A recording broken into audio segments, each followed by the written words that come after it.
Hello, I'm Amanny Mohamed, and you're listening to Reel2Reel Talk. And we're here talking about careers and dream jobs and inspirational and aspirational careers, and really just going for your dreams. You know, you think you want to do something and then you just go for it. Today I've got Rayanna Dibbs with me, who's an actress. Basically, you've set yourself a goal, haven't you, Rayanna? Tell us a little bit about what you're up to and how long have you been acting? Well, I've set myself about 150,000 goals, and that's probably when I realised that that's not the right way to do it. But no, so I started out as a kid, like, you know, plays, and then stagecoach at the weekends, and then I sort of properly studying acting when I was about 16 in college, and then it kind of all went from there. But I suppose I've been acting professionally for about the last 6-7 years. I've been working mostly in film because that's my real big passion. That's what I always wanted to do. So lots of film stuff, some theatre stuff, and then recently a bit of TV work as well. What are your thoughts on the industry, and for actors who are trying to get started in it? What's it like? How difficult is it? Okay, well, I think it's always been difficult, but I'm about to contradict myself massively because on the one side, it's never been a better time. You know, you've got Netflix, you've got Amazon Prime, you've got web series, you've got all of these kind of things that are available to you now that you just didn't have 10, 15 years ago. So there's so many shows, the turnover of shows is huge. And also self-taping. Self-taping is massive. The last 3 jobs I booked have been from self-tape. So I haven't even had to go into a room and meet anyone.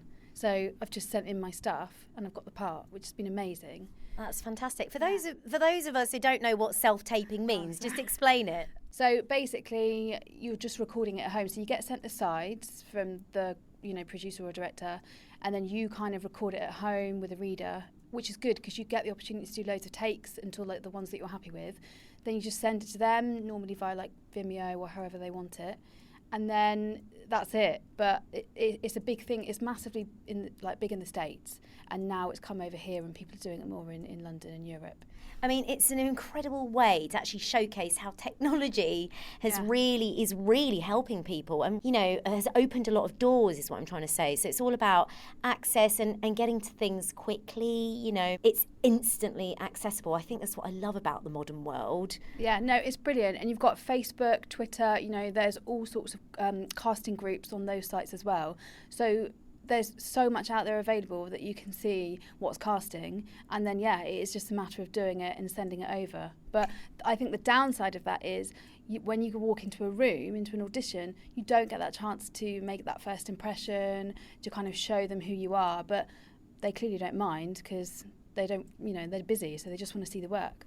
Absolutely, and presumably this way they get to see a lot more people rather than in person. Yeah. If you've got lots of videos to watch, you can kind of watch them for as long as your day is, really. That might be a key factor also in getting jobs. Yeah, no, I think it is. Casting directors and producers, they're always, we're too busy, we don't have time to sift through loads of emails, and that's fair enough. So if they can just watch these tapes at home, or, and they don't have to give like 15-minute slots, and also then you have to hire space. So it must be really expensive to hire venues to hold auditions. So all of that is completely changing. So there's so much opportunity for actors, but, it's a far more fierce and competitive world, I think, than like 5-10 years ago. Absolutely. It's a bit of a dog-eat-dog world, whichever industry you're in, I think. Yeah. Now, obviously, you're British. And what would you say kind of the more noticeable differences are between the British actors and American actors? Because there's a lot of British actors doing extremely well across the big pond. Mm-hmm. So, what are those differences, do you think?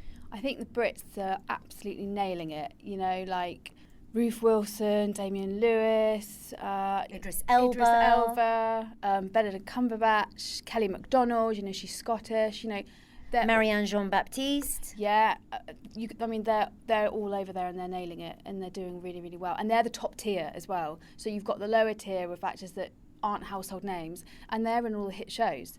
So I think the Brits are doing fabulously over there. America is much more open to Europe and the British market. But I don't know if the novelty's wearing off. So like 5 years ago, it was a huge novelty to be a Brit in the States. like, oh, they love the Brits. But now there's so many of us over there. I don't know when that's going to like die out. Hopefully not anytime soon, because I want to go out there. So, yes, I'm hoping also that they're not going to do that soon, Yeah. because obviously keeping things a little bit diverse is always a good thing, no? Yeah, definitely. Like, not just the Brits. I think there should be a whole global diverse. And Benicio del Toro talks about this a lot. If you ever see his interviews, he's massive on diversity. Like, is he the only kind of like Spanish American actor? No, he isn't. But he's, there's just a massive lack of diversity in all areas. I think the other difference is, and we can learn a lot from the Americans as well. They are crazy about training.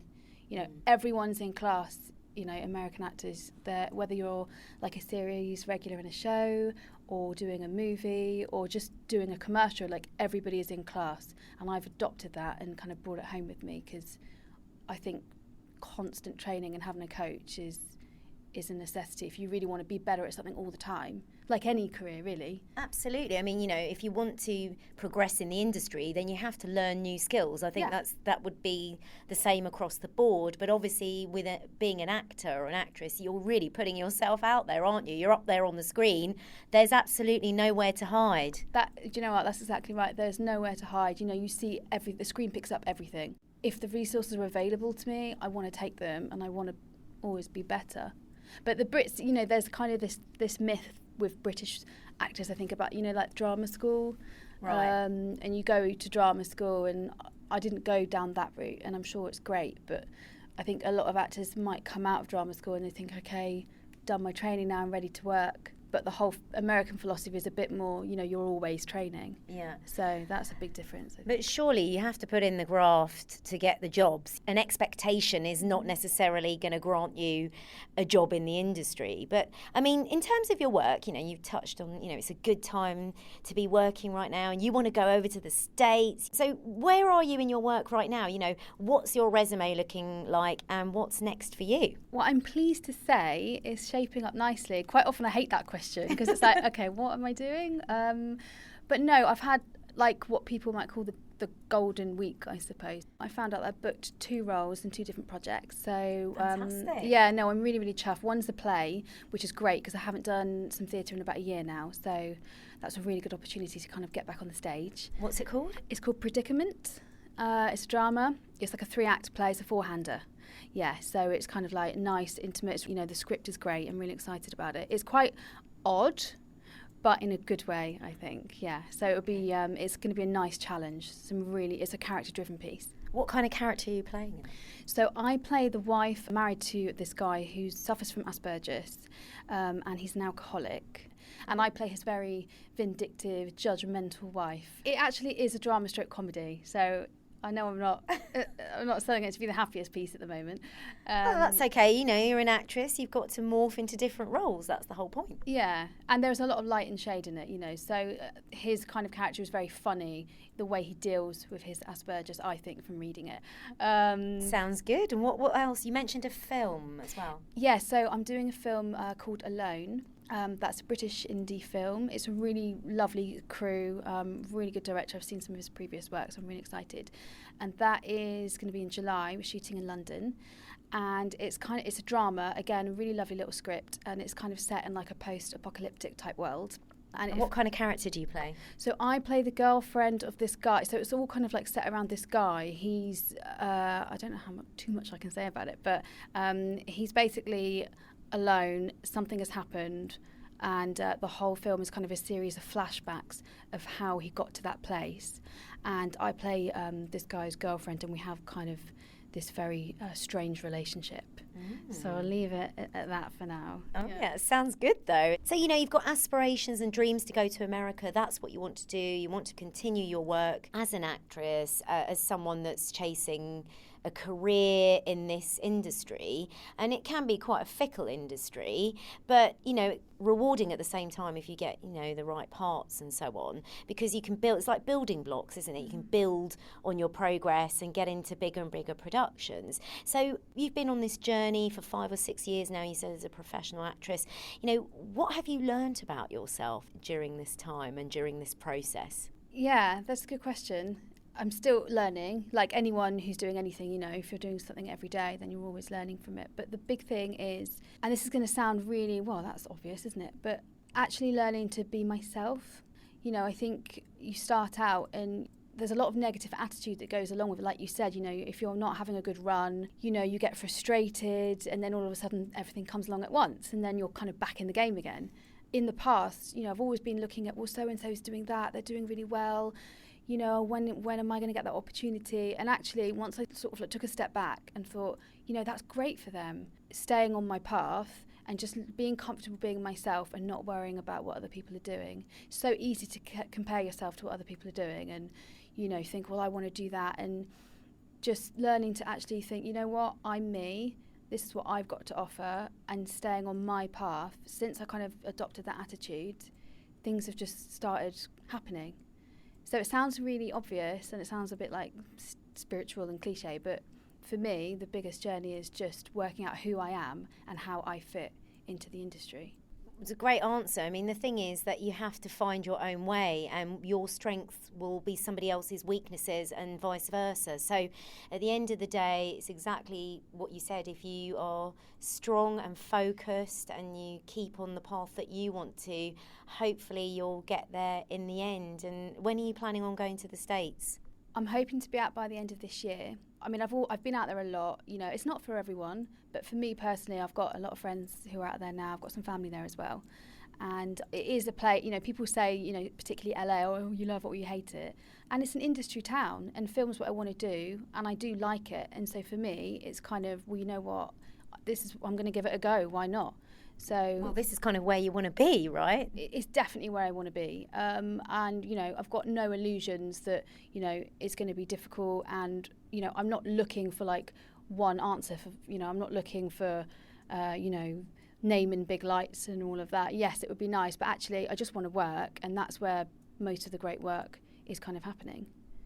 Fantastic. Well, you know, we wish you all the very best on your new chapter, if you like. And obviously, you've got a couple of projects before you leave the UK. But, you know, wish you all the very best on your little new travels to LA and America. And let's hope that everything goes the way you want it to. I hope so. And Cannes as well. Are you going to be in Cannes? Not this year, no. I just found out I've got a short film I did last year and it's been selected for Cannes next month. Fantastic. Yeah, What's the film called? This is short, is it? Yeah, it's a short, so it's for the short corner, yeah. It's called Sally's Inner Demons. I know. I love that. Should be Amanny's Inner Demons. Yeah. Well, yeah. Yeah, that was a complete surprise. I mean, the shoot was really great, but, you know, when you do a shoot or a job, you kind of walk away and think, oh, take what you can from it. But then I got the news about that last week, so... yeah, just a massive surprise. So I'm going to try and go out there and at least go to the screening. Sounds all good. I mean, you know, it's all about building blocks and working your way through all the challenges to fulfill your dreams. That's what life is about. Rayanna Dibbs, thank you so much for sharing your actor's dreams with us and your aspirations for the coming year. And of course, we wish you all the very best. From me, Amanny Mohamed, from Reel2Reel Talk. Thank you very much for your time.